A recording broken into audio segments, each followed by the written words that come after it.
Faye dans les plus brefs délais sont de leur mentor, donc ils jugent injustement détenus selon les porte-paroles adjoints au maire Lamine Ndiaye et l'honorable député Aminata Gueye.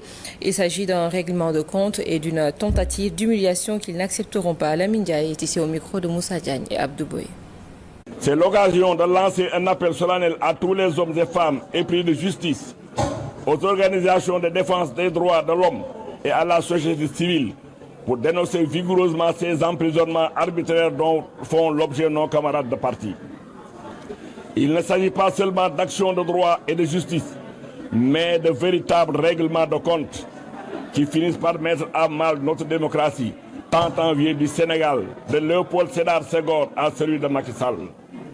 Des générations d'hommes et de femmes ont patiemment et intelligemment contribué à sa construction, parfois même au péril de leur vie. Basta, ça suffit.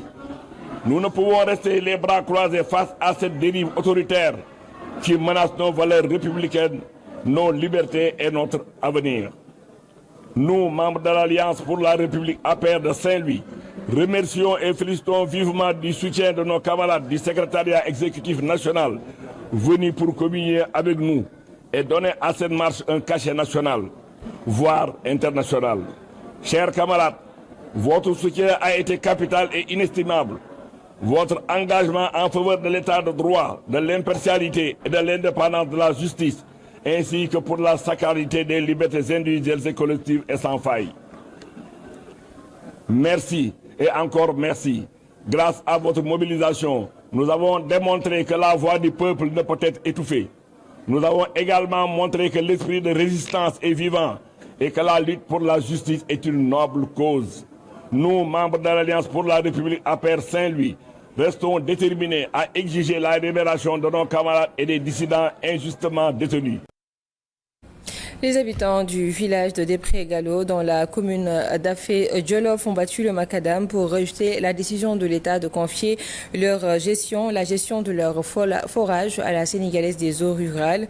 Ils ont lancé un appel aux autorités afin qu'elles reviennent sur cette décision jugée anormale par les populations de 16 villages qui utilisent le forage. Nous écoutons Idika, leur porte-parole au micro de Yayaba. Aujourd'hui, nous sommes là pour manifester notre désaccord par rapport à cette décision qu'on veut prendre la gestion de notre forage ici à Després. Un forage qui égorge plus de 13 villages et qui n'a jamais eu difficulté de gestion ni problème d'accès à l'eau. Et si aujourd'hui on réveille du jour au lendemain pour dire qu'on va donner ce forage à une société qu'on appelle, on peut dire une